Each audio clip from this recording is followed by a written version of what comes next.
back to another episode of Beauty by the Beaker. I'm Sadie. And I'm Natalie. And this is our newest member of the BXB gang. Say hello. Do you want to introduce us to him? Yes. Your new son? Yeah. This is Owen Spalding. He is currently afraid of everything. Yeah, he's a very shy guy. But soon he will come out of his shell. But since that day is not today, he is going to be joining us probably on my lap for at least the first part of this episode. Yeah. Which is honestly fine by me. He is accepting treats from me, so we're almost besties. Steps in the right direction, that's for sure. Exactly. Anyway, if you are new here, welcome to our podcast. This is the podcast where science gets a hot new makeover. Mm-hmm. We talk about the science behind beauty in a fun way. Exactly. We have fun while doing it. Yeah, we do. And if you have already been here before, welcome back. Thanks for joining us for another episode. Also, don't forget to follow us on all of our socials. We are at BeautyXBeaker everywhere you get your socials. And you can check out our blog for notes on this episode, sources, read a little bit more about what we're talking about today. Speaking of which, what are we talking about today? Well, I'm glad you asked. He's ready to take a nap. He is. And perfect. Everyone get cozy, just Everyone like Owen get cozy. Spalding. Yeah. Get a nice cozy lap to sit on if you need. Go find a lap, get some popcorn. Look at me. Take one good look. Look at me. It goes without saying. I love fall. Can you tell? Yeah, that's true. And by mid-September, many people, myself included, find themselves just nutty for one particular gourd. We cook them. We bake with them. We use them for decorations, both carved and uncarved. And I am talking about everyone's favorite fall berry. And yes, I do mean berry. Not a typo. The pumpkin. Happy Pumpkin Day, everybody. Today we are talking about the pumpkin, which I can say with confidence that my new little buddy does love. Really? He does, yeah. Has he tried it? Mm-hmm. Yeah. So, pumpkin, or as the Latin like to call it, Curcubita pepo. Really? Sure. What does that stand for? The reason that I want to talk about plant names is because when you see an ingredient list, usually the way that extracts will be listed is by their botanical name, which is usually derived from the Latin word. Mm-hmm. So, botany, zoology, genetics, all of that, not my expertise. That's all right. But I do find it very fascinating. So I did want to start with explaining to you a little bit about the pumpkin family tree. The pumpkin family vine. Exactly. I'm glad you brought that up. Very important characteristic. Yes, obviously. We can't forget. So we can think of it kind of like our own family trees, right? So we've probably all seen a family tree drawn out before. We can probably picture it. So you have your grandparents or whatever and their kids and then their kids, which is like you and your siblings and cousins. Mm-hmm. And you can be distantly related to somebody through common relatives. For example, I have brothers and we are related because we have the same parents. Mm-hmm. And then me and my cousins are related because we have the same grandparents. Right. But we don't have the same parent. If you look around at your siblings, if you have siblings, and if you are biologically similar to them, because some people are adopted. Yes. PSA, some people are adopted. Just FYI. But if you look around at your siblings, if they are biologically related to you, then you'll probably see a lot of similar traits between you and your siblings. Mm-hmm. And you can also see similar traits between like you and your cousins, but usually less of them. Yeah. And the reason why you see less similar things is because when the ancestry breaks off, they're now getting new DNA introduced that's not introduced to your side. Hopefully. Yeah, if everything goes according to plan and law. Yeah, the law, yes. So then as me and my cousins continue to have kids and their kids have kids and so on, all of those individuals are going to become less and less related to each other. Right. Genetic diversity, if you will. Exactly. So plants and animals follow a very similar pattern to this. We see it obviously on a greater scale, and that is called evolution. Ooh. Okay? Is that real? It is. Hate to break it to you, but it is. Oh my gosh, tell me more. So if you picture again your family tree and you picture the individuals, evolution is kind of similar, except for instead of individuals, it is species. Okay. So you can have species that are related to each other, and depending on who their common ancestor is and how far back in the generations it goes, that's how it will be related to another species. Right. So, like a family tree. Like a family tree, yes. When you look around and you see different plants and animals, you'll notice that like a lot of plants will look similar to other plants, or animals will look similar to other animals. And that's likely because they are genetically related through a common ancestor. That doesn't mean they have the same grandparent, but it means that there was some sort of species that came before them, similar to a grandparent comes before a grandchild, that led to both of them. Like how Owen is the descendant of wolves, obviously. Yes, he's a perfect little wolf. It's easy to see. Yeah. Dogs are a very interesting example of that because they are bred not through nature, but through selective breeding. And so, yes, he is a descendant of a wolf, but it's through basically like a condensed timeline that we can get all these different breeds of dogs. But it is kind of that same idea is you mix dogs to get new traits. Yep. And then if you just continue to only incorporate those genetics, you can purify that line. Yeah. Which is how you get different breeds. But it's also kind of how different species adapt to their environments is kind of by the same thing is we select it in dogs specifically. If we want the dog to be smaller, then we'll continue to breed smaller genes into the line. But plants, it's more like if the temperature is rising in their environment, then they will start to develop genes that help them survive that change. And then those will continue to thrive and then pass that gene on. We do selectively breed plants as well, right? It happens in nature and also what humans do, like bigger strawberries or things like that. Yeah, definitely. So basically, a lot of common crops that we have now are genetically bred. We do that selection so that they fit our needs better and not necessarily the needs that they would have to survive in the wild. But now we're working kind of synergistically where they get to survive in an orchard in abundance, but because we give them certain things and change their environment. Right. By giving them like fertilizer or things like that they wouldn't get through nature. Pumpkin is in the Cucurbitaceae family. Wow. Or Gourd family. But when we name plants, we usually do the genus and species. So there will be kingdom, which is like animalia or plant or whatever, you know. And then it goes down to family, genus, species. It's like a pyramid of all the different ways to categorize something. Yeah, where it becomes more and more distinct. Kind of like with dogs, we have dog as a species, but then we have breeds, which is like an even more distinct version of this species. Right. The family is Cucurbitaceae. Cucurbitaceae. Say that 5 times fast. And this family contains a lot of different types of plants, including squash, gourds, watermelon, cucumber, etc. For scientific naming, like I mentioned, we do the genus and then the species. So if family was like your grandparent, genus would be the parent and species would be the child. Okay. If that makes sense. Yeah. And then as a child, you kind of go by first name, last name. Last name is like your family name. Right. But it usually just kind of relates you to your immediate family and not necessarily your grandparents. So in this case, grandparent is Cucurbitaceae. You got it. But then the genus, which is like its immediate family, is Cucurbita. Cucurbitaceae, Cucurbita? Cucurbitaceae, and then it's a Cucurbita pepo. Oh. So it's family and then genus and species. So the genus is Cucurbita and then the species is pepo, typically is what we use for cosmetics, is Cucurbita pepo. But there are some other species that fall into this genus. For pumpkin, the genus is Cucurbita. I don't want to stir up any drama in the gourd community, but there is a bit of debate about what the genus actually includes, like what species it includes.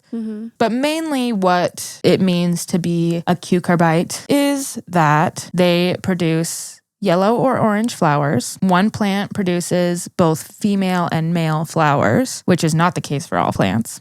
And then the female flowers produce fruit. Okay. There are some plants that the plant itself is male and female. A cucurbite will have male and female flowers. So the female flowers will have an ovary, which can turn into a fruit or a pumpkin or a gourd. Interesting. Yeah. So for everyone that's confused about the fruit versus vegetable thing, Oh yeah, we got to clear this up. since the fruits come from the flowers, if we're talking botanical definitions, vegetables aren't real. I So feel like I have heard you say that yeah. before. So we can clear that up real quick. Vegetables are essentially parts of the plant that you eat that are not the fruit. When a plant makes a fruit, that is something that it has done to compete genetically in its environment. Oh, interesting. Yeah. So it's form of reproducing, which we know because there are seeds on the inside and seeds make more plants. Yeah. So what they do is the plants will make these flowers when they're ready to reproduce. And then if it's a cucurbite, it'll make both male and female flowers. And they will produce scents or other chemicals to attract pollinators. Or there's other different things that they can do. You've seen before, I'm sure, release little fibers into the air that like blow around, and that's how they can pollinate. And then once it's pollinated, the ovary, which would be located inside of a female flower, if it's going to make a fruit, the idea of this fruit is usually to provide some sort of way to deliver the seeds back to the earth. With a pumpkin, it will make this hard pumpkin-y shell with the seeds on the inside. And then when the seeds are fully mature, the pumpkin will kind of collapse. Then all of the outside fruit part, it has all the nutrients in it that the seeds would need to make a new plant. So kind of the fertilizer for the seeds. So when we carve pumpkins, those are ones that are not yet ready. They're not mature yet. Immature pumpkin. They're like right on the edge. That's why They go get mushy kind of? Yeah. Okay. Then you might ask, why is a pumpkin a berry? Yeah, I do have that question. Why is a pumpkin a berry? Well, Because it has seeds? no, because all fruits have seeds. Oh, yeah. Yeah. The fruits produced by the cucurbita are classified as a pepo, which is a special type of berry that has a hard outer rind. Oh, what is the definition of a berry? I'm so glad that you asked. The botanical definition is a fleshy fruit without a pit that is produced by a single flower containing one ovary. Okay. Okay, we'll break it down. Yes, please do. Fleshy fruit. This means that it's juicy, essentially. This means it's wet. Are pumpkins wet? Pumpkins are wet. Yes. A dry fruit would be something like a legume or a nut. Okay, whatever you say. Things like peanuts are also fruits, but they're dry fruits. So they're not berries because they're not fleshy. Yeah. So fleshy fruit basically does just mean it's juicy or it has like water in it. Okay. No pit. So pits are out. If it has a pit, not a berry. Goodbye dates. And then produced from a single flower containing one ovary. That's where it gets a little bit more confusing. Basically, what that means, though, is that the seeds will just be on the inside and the fruit will be around on the outside. So is that opposite to like a strawberry where Yes. the seeds are on the outside? Okay. Yes. So, what is not a berry? You better not tell me that strawberries are not berries. Strawberries are not berries. We'll get to those last because they're kind of the hardest ones to define. Okay. First, let's talk about an aggregate fruit. Not a berry, but aggregate fruits are produced from flowers that contain multiple ovaries. So this is things like raspberries, blackberries. It almost like clusters. Yeah. Like little clumps. Okay. Yeah, there's aggregates, but then there are multiple fruit. So a multiple fruit comes from multiple flowers that possess their own ovary and then are condensed into one fruit. This is something like a pineapple or a mulberry. Interesting. Yeah, so a pineapple, if you look at the flower of a pineapple, it's like a bunch of flowers that come around one stem. Mm-hmm. And then that turns into like one singular pineapple fruit. That's teamwork. Mm-hmm. Okay. Yeah. And then there are accessory fruit. And accessory fruits are the ones that I think are the hardest to identify because they look the most like berries. What an accessory fruit means is that the fruit part, the fleshy fruit part, is not produced from the ovary, but it's produced from a different part of the plant. So this includes things like strawberries. The ovary produces the seeds, but the fruit itself isn't produced by the ovary. It also includes things like apples and pears. So that's why you have a core. The ovary produces the core, but then a different part of the plant produces the fruit around the core. And you can kind of see like the different pieces of it when you look at like a cross section of an apple. Yeah. So with a strawberry then, strawberries do have cores technically, right? Yeah. But there's not seeds inside of it like a pear or an apple. It just means that a different part made the fruit, but it's not specific to what part makes the fruit. So that's why with the apple, whatever part is making the fruit is on the outside of the ovary with the seeds. Yeah. But for a strawberry, the ovary and seeds are on the outside and the fruit is made like underneath. Interesting. Creepy. Why did we call it strawberry then? That's what Why I do we can't call really them all get behind. berries? Honestly, maybe it's none of my business. Maybe. I'm not a botanist. What about blueberries? Blueberries are berries. Okay, at least we got one right. Yeah, we did. But botanically, therefore, pumpkin is berry. Okay, I believe you. Based on the evidence provided. Cucurbita pepo is like I said, last name, first name. The reason why I wanted you to be familiar with Cucurbita pepo is because if you do use a cosmetic with pumpkin extract or pumpkin seed oil in it, what you will see on your label is Cucurbita pepo, usually parentheses, pumpkin seed oil or fruit extract, something to that nature. Yeah. Also, you mentioned the vines, the family vines. Yes. The Cucurbita genus is defined by being primarily herbaceous climbing vines with both male and female flowers. Do they have different colors? Can you tell the difference between the male and female, like at a glance? No, not really. I mean, if you looked inside of the flowers have the stuff in the middle, like right. the reproductive organs. Yeah, but they're not like white and female or yellow or something. No, that might be the case for other plants, but for these ones, the plant will make flowers that are either yellow or orange. Oh yeah, I forgot. How can I forget orange? So we now know that pumpkin is related to other cucurbites like the watermelon, all melons. The name pumpkin actually comes from the word pumpkin. Is it friend? That sounds friend. Yeah. Basically, it means big melon. How did they decide watermelon then? Was that one already taken? Maybe. I don't know. They discovered pumpkins first and then watermelons came along and they were like, ah, shit. Ooh. What? Well, pumpkins do get a lot bigger. Yeah, that's true. They can. So maybe like moderate melon or something. Average size. So we know that all of these different cucurbites are related, but then why do they look so different? Yeah, what's going on with that? Why do they smell so different? I look and smell exactly like my siblings. But also, why do you and your siblings look different? I just told you we don't. Sorry, I forgot. Well, it's because of all the metabolites that they produce. Oh. And they all produce different metabolites. So you're probably wondering, what's a metabolite? Yeah, I didn't even consider that. Well, metabolites are basically just the compounds that are made during metabolism, or the process of taking your food or your nutrients and turning it into more you. So if you are a plant, you take nutrients and you make more plant. Maybe you're growing, maybe you're expanding, maybe you're reproducing. Takes a lot of energy to be more plant. And that's metabolism. So anything that's produced by the metabolism is called a metabolite. We've all heard the word metabolism. People say like you have a fast metabolism or slow metabolism. Basically what that means for a human metabolism, it's when you eat food and your body digests it. Yeah. So if people say you have like a fast metabolism or a good metabolism or whatever, basically it's just like an efficient process where your body turns it all into energy and doesn't store fat or whatever. But that entire process of just your body taking something and making something else is your metabolism. Yeah. And so the something else that it makes is a metabolite. Yes. That's what you're saying. So this can be a very large range of things, but basically everything that you make within your body is a metabolite. And then same thing with plants and animals. They all metabolize things as well. And then there are two broad types of metabolites. So there's primary metabolites and then secondary metabolites.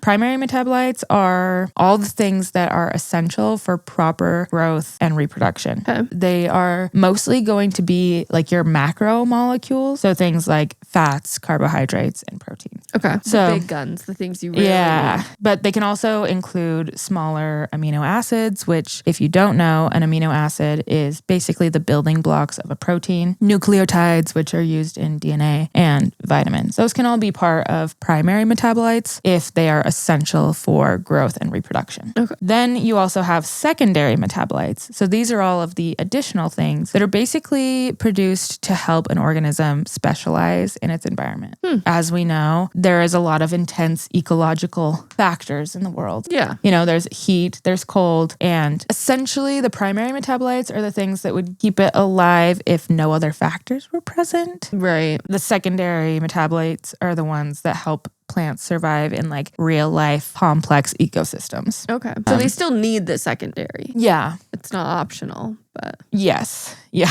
Basically, in order to survive their environments, they would need that. yeah. This can include things like toxins, protect them against herbivores, flavors to attract herbivores. Like I said, some plants produce fruits so that it will be eaten and digested, and the seeds are meant to go through an animal's digestive tract, but then the poop distributes them back into the earth. Okay, that makes sense. So that's kind of like a specialized function that they could reproduce and make seeds, but all of the little special things that they've put into making this fruit attractive gives them more advantage. Yeah, it can include things like scents, pigment, taste. Yeah, flavors are secondary metabolites. Also things like... Would like size be another one? Size, not so much, because primary metabolites are the ones that are made during the growing phase. Because we're primarily talking about pumpkin in this episode, the primary metabolites are basically everything that's made when the pumpkin is growing up. If it's a pumpkin that's going to turn orange, you'll get like that green pumpkin. And then the secondary growth phase is where it'll make all of its secondary metabolites. So then that pumpkin will get more pumpkin-y. Yeah. So it'll become orange and the fruit will like develop. Obviously, it's not just like this happens and then this happens. Yeah. It's like,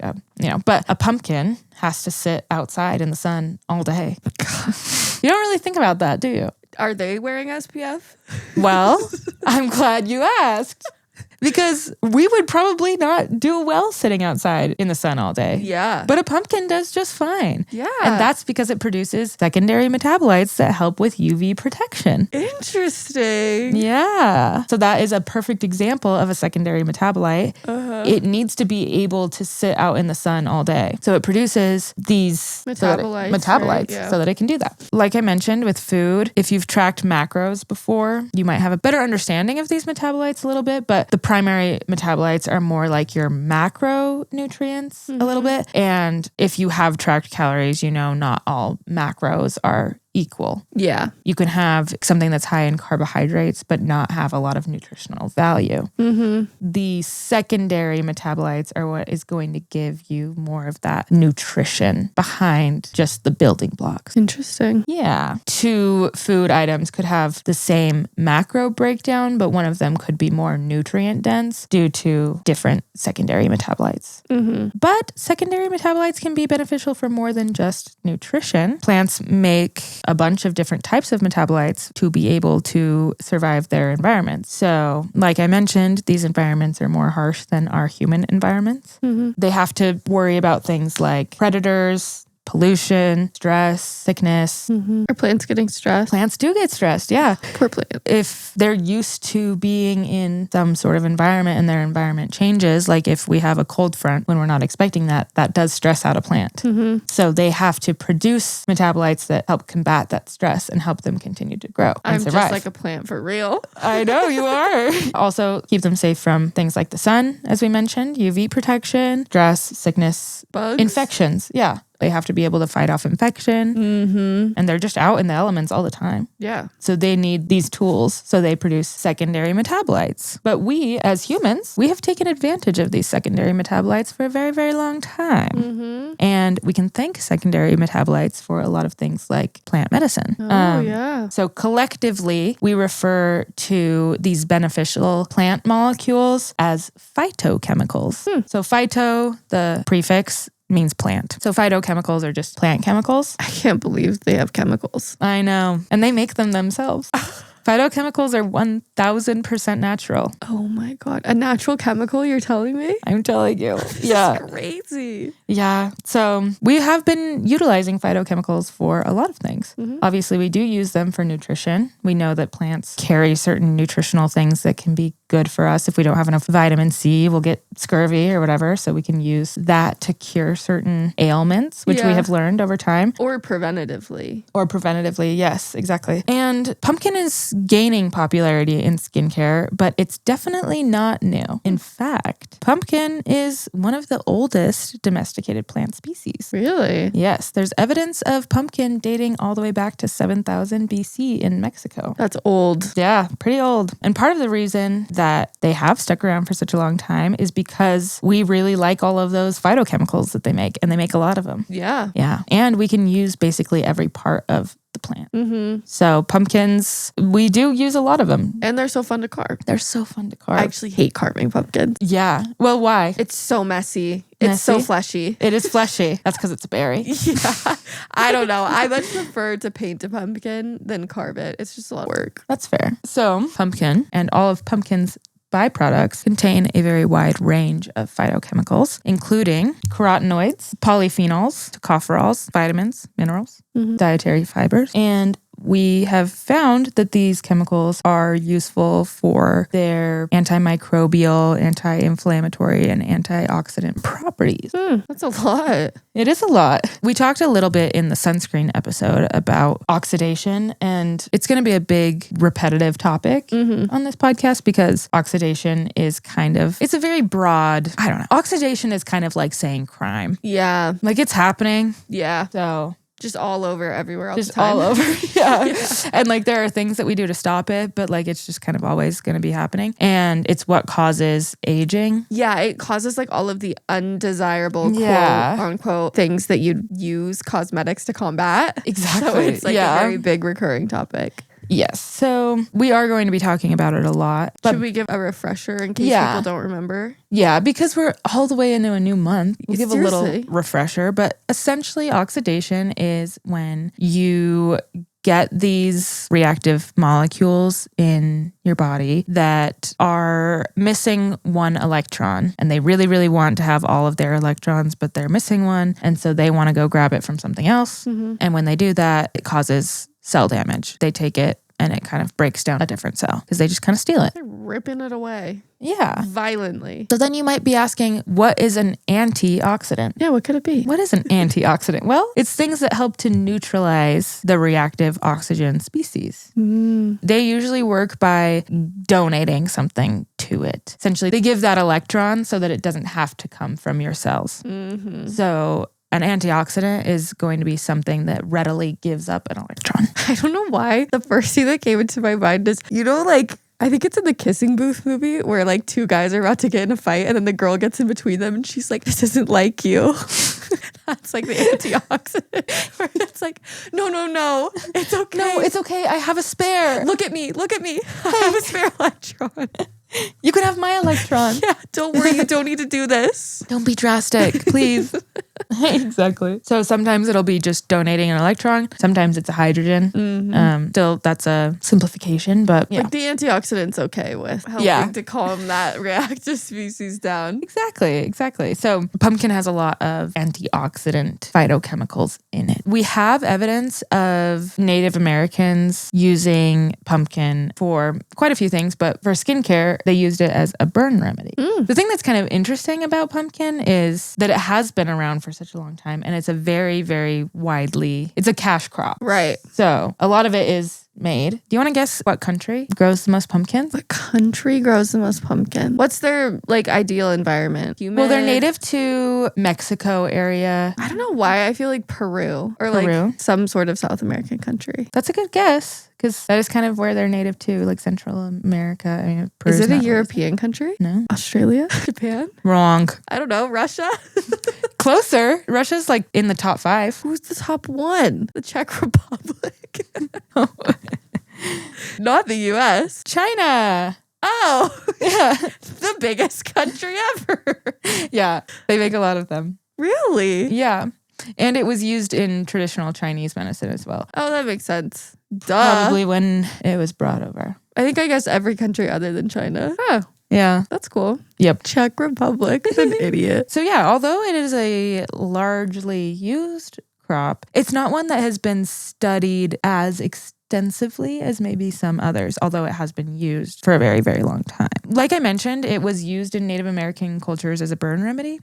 But the first time that there was a documented study showing the efficacy of pumpkin as a burn remedy was in 2015. Really? Yeah. I guess that does kind of happen with a lot of botanicals though, right? Like they're widely used for a long time. Yeah. But scientific studies aren't as commonly done on those. Yeah. So in this 2015 study, they took rats and they burned them on their leg and then they treated them twice daily with one with just like an ointment, one was like a burn medication. And then they used a couple different concentrations of pumpkin oil. Basically, the result was that the pumpkin treatment was significantly better than the placebo and comparable to the medication. Interesting. But that was kind of the first scientific indication of the healing powers of pumpkin. We've also talked a little bit about enzymes on this podcast, which are essentially proteins with a job. They're employed. Even they're unionized.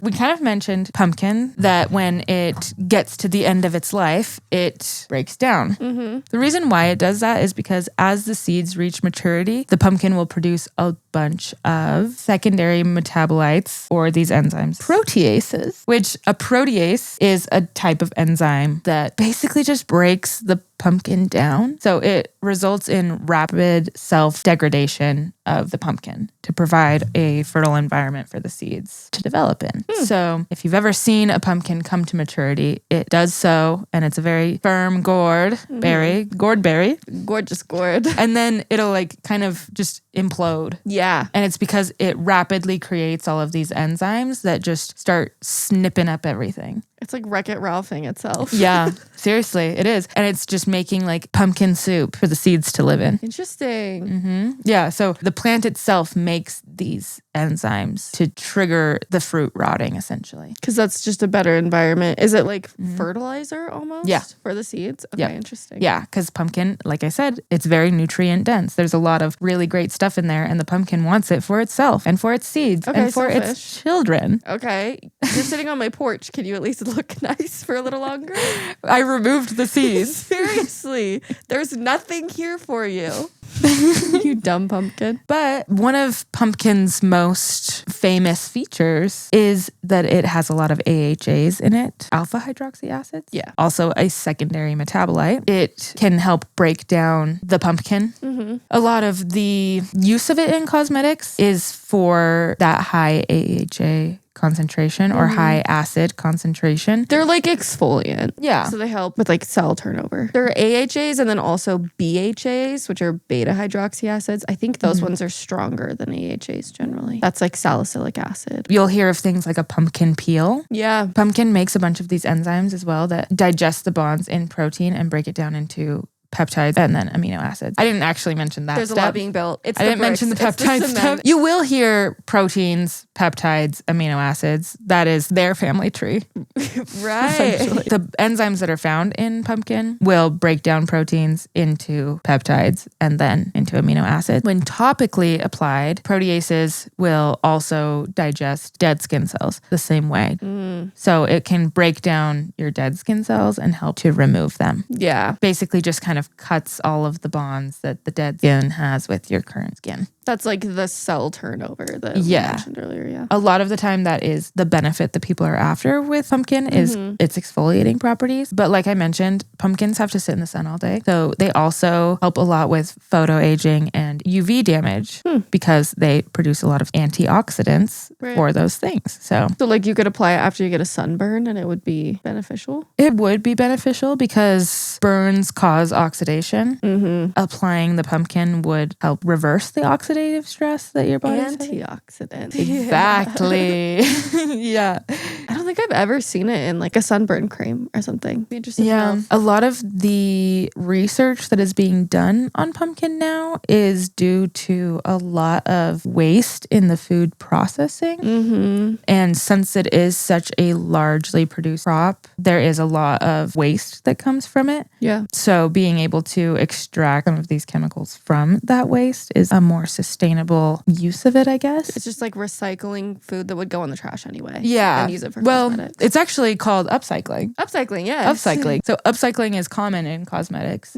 Basically, that is when a cosmetic manufacturer will work with some other food processing or processor and kind of buy their waste and upcycle or and recycle repurpose it. Turn it into something that they can use and then resell. So that was a lot of the motivation for doing that with pumpkin is that there was a lot of waste from it. 18 to 21% of the fruit was being wasted during processing. That is a lot, actually. I know. So they just use that waste and then repurpose it? Yeah. Okay, so my question is, if our viewers are carving pumpkins for their Halloween festivities, could they upcycle and create some sort of DIY pumpkin situation for themselves? That is a good question. And I'm not going to tell you yet, but I will be back in 2 weeks for our spooky Halloween episode. Where we will talk a little bit more about that. If any of you are like me and your interest is automatically piqued by this because you're like, well, I'm around pumpkins. What can I do? Yeah.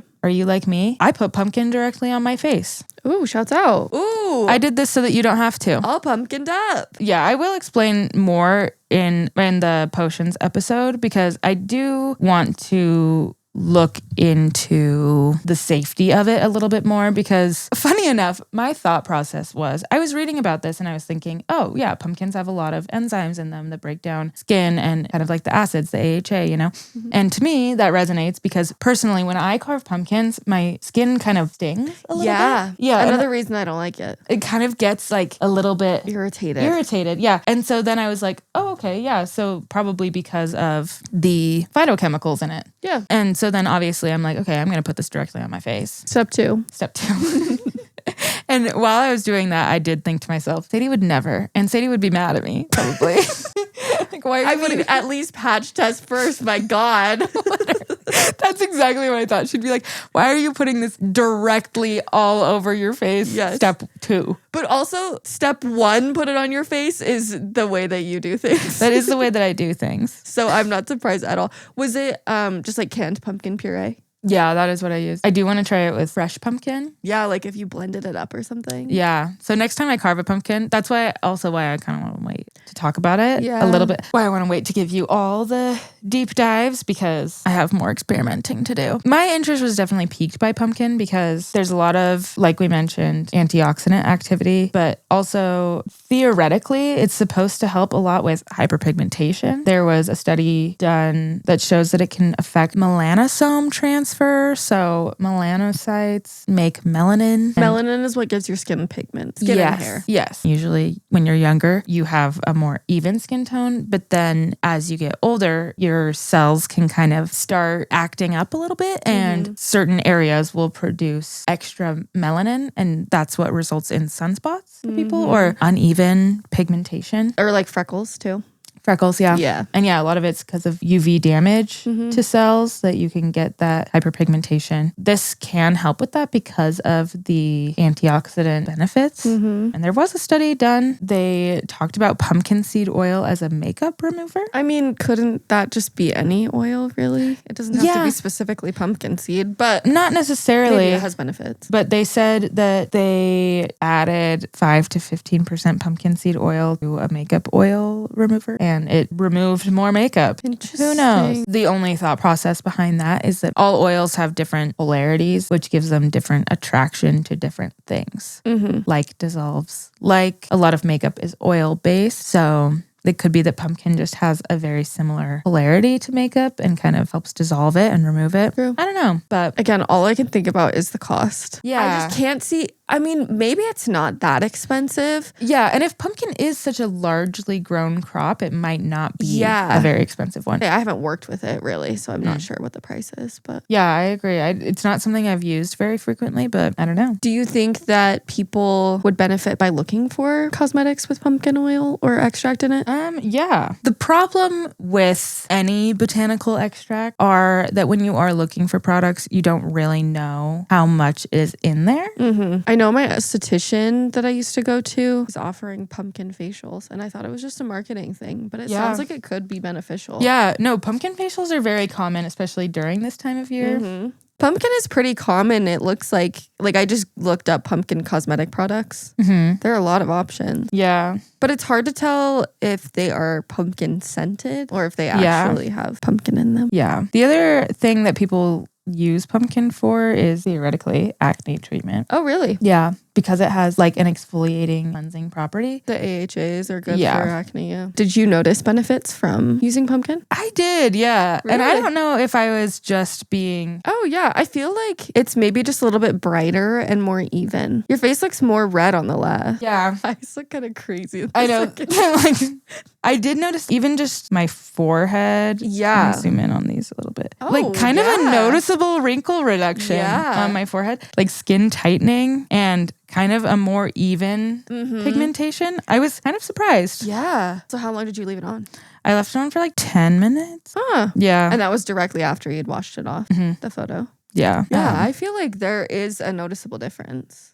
Yeah, like if nothing else, it looks brighter, Yes. which is kind of strange. But like the lighting is the exact same. Yeah. I don't know. Interesting. That is. And yeah, I want to talk more about actually just using pumpkin as skincare, but I also don't want anyone to do anything that's going to hurt them. Yeah. So. Maybe just patch test before you put it on your whole face. Yeah.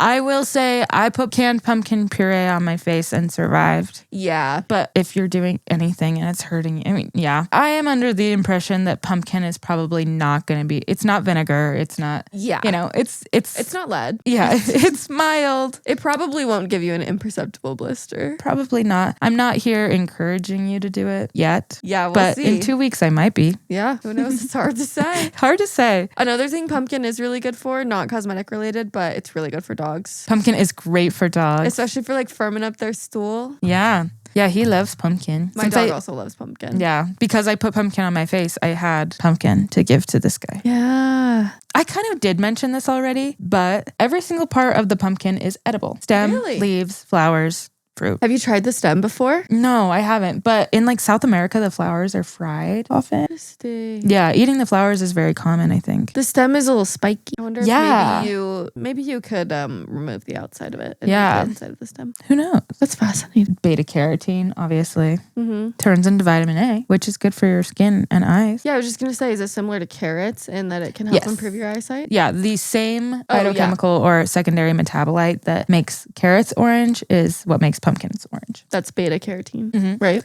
Yeah. Oh, one thing I did want to talk about a little bit that is just kind of a more fun thing is jack-o'-lanterns Mm-hmm. and the history of jack-o'-lanterns. Yeah. Because that's what we all are using them for. Yeah. Let's be For the real. most part, we're using them for jack-o'-lanterns. There's a few different versions of the story, but essentially there was this transient man Mm-hmm. and his name was Stingy Jack. Why wasn't that on your list of potential dog names? Great question. Stingy Jack. Hey, Stingy. Stingy. Owen. Like, how can I help you? You cannot. You're too small. Not Stingy. Stingy Jack apparently was this guy who tricked the devil. There's a bunch of different stories. One of them is that the devil came for Stingy Jack and he said to him, "You got to go to hell now." And Stingy Jack was like, "Okay, well, would you buy me a drink first?" Literally. So they went, he didn't agree to buy the drink, but they went and got a drink. And Yeah. then The the devil has no money. exactly. That's true because at the end, to pay the tab, they needed to pay the tab. And Stingy Jack looked at the devil and was like, "You got this, right?" And he's like, "I didn't bring my wallet." I left it at home. Yeah. And so then Stingy Jack was like, "Okay, well, you turn into a coin and we'll pay for the drink. Uh-huh. And then when the bartender's not looking, you can turn back into the devil and we'll get out of here." Right? Okay, smart. Yeah. But for whatever reason, once he was a coin, he couldn't like turn back into the devil without Jack's help. And so he like made a deal where he said like, "Okay, I'll turn you back into the devil. But then the rule is like, I never go to hell. Yeah. You never take me to hell." You leave me Okay. alone. We have a drink and we Yeah. part ways. Yeah. There's another one where he gets the devil to like climb a tree and then he like puts something around the base of the tree so that the devil can't get down because he's scared of him. It's Don't like make me feel garlic or bad something. for the devil. Literally, literally. I'm like, who is this Stingy Jack character? And why does he keep tricking the devil? Seriously. Also, why is the devil so easy to trick? Yeah. How'd you treat the devil? Hey, Satan, go climb that tree. Very interesting. Either way, Stingy Jack, he tricks the devil and he says, "To be untricked, you never get to take me to hell." And they agree. So Stingy Jack is off the hook. He's not going to hell. But then he dies. And he was a really bad person. So he couldn't go to heaven. Really? Really? But he couldn't go to heaven. Oh, no. So then he gets kicked from the gates of heaven. They say, "You're not welcome here." So he goes to hell and the devil says, "Sorry, man. I You're can't not let welcome you. here." You're not. Yeah, I can't let you in." So then he's forced to roam the in-between. And do what? Carve pumpkins? I don't know. How does this relate? Well, how it relates is that he had to wander the earth with a single coal, and he put that coal into a hollowed out turnip. Oh, So he put his hot coal into a hollowed turnip and made a lantern. okay. Jack's O-lantern. Where does the O come from? I don't know. Oh, it was... Jack's own lantern. It earned the nickname Jack of the Lantern and then Jack O-Lantern. Jack of the was too long. Exactly. It was an Irish tale. People started making jack-o'-lanterns out of turnips because in Ireland and wherever else they had turnips. And then once Europeans came to the Americas and saw that they had pumpkins, they were like, this is a much better vessel. Way bigger. There's a lot more space for the eyes and mouth. Exactly. Exactly. So that just kind of turned into carving pumpkins. Okay, but interesting. A jack-o'-lantern originally is a turnip. Did they carve them? They carved them out and then they put faces on them to like ward off evil. It sounds like with the whole pumpkin jack-o'-lantern tradition, it is kind of like a patchwork of things. Like Wait, are you telling me that didn't actually happen? Jack didn't really trick the devil? Well, it's hard to say.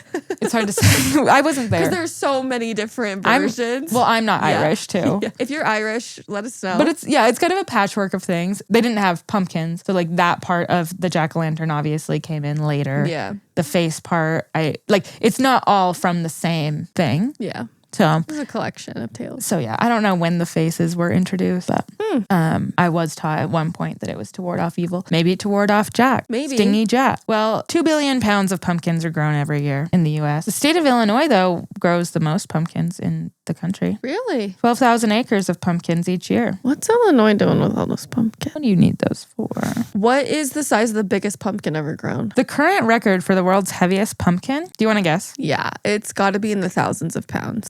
1,347 pounds. 2,624 pounds. Double my answer and give it to the next person. If Literally. It's 2,000 pounds? Yeah, 2,600. What was the diameter? I don't have that information, but it was grown in Belgium in 2016. The heaviest United States pumpkin was grown in 2018 and it was 2,500. Oh my God. You could probably feed a small village with that. Well, funny you should mention that because there is a Guinness World Record holder for the largest pumpkin pie, which has a 20-foot diameter and weighed 3,699 pounds. How much whipped cream did they have to use? I don't know, but they did need 440 sheets of dough. Oh my God. I just want to know how many Ready Whip cans. Also, there is a world record holder for the most pumpkins carved in an hour, and he carved 109 pumpkins in 60 minutes. That's 33 seconds per pumpkin. Okay, but what was he carving? Maybe he just carved them out. Oh, he wasn't doing artistic carving. Yeah, I don't know. 33 seconds to completely carve out a pumpkin is very impressive. I feel like that only gives you enough time to cut the top off. Like, I wonder how much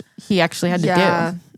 Or if just cutting the top off and like removing stuff counted. Even cutting the top off and removing things would be crazy. Yeah, that would take a long time. But think about how exfoliated his arms would be. True. Very exfoliated. So yeah, pumpkins are fun. There's a lot of them. There's a lot of different species. They're a very diverse group of Gourd.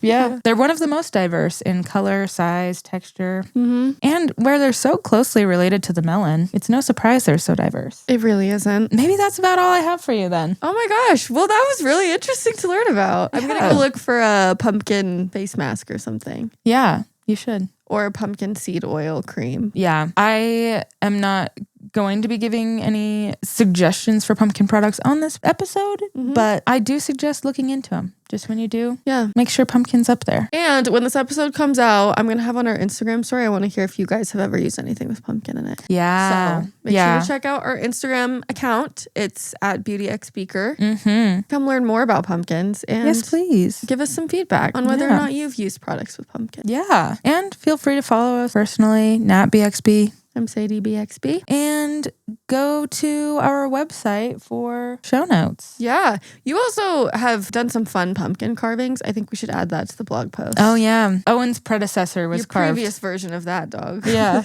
It looks just like Owen, so we'll post it and we can pretend that it's Owen. Yep. So yeah, for all of Nat's sources and notes, go check out our website. Yeah. Oh, please follow us on whatever platform you are listening to this on. Yeah. Follows and ratings help us so much. So if you haven't already rated, please give us a rating and follow us or subscribe or whatever. Yes, please. Sadie and I have an idea for a little extra pumpkin content. So if you have any pumpkin questions, leave them down below. Yes. And until then, let us know if you've ever tried pumpkin or if you're interested in trying pumpkin now. Yeah. Whether to eat or to use as a cosmetic. True. If you've never eten it, I suggest it. It's one of my favorites. Yeah, Can you tell? Pretty good. And it's probably Owen's favorite too. Owen loves it too. Owen, you got to wake up to say goodbye. Oh my God. All right. This is the most chaotic outro This is we've very ever chaotic. filmed. All right. Well. All right. right. Well, we'll see you guys here next week. Thanks so much for tuning in. Bye. Bye.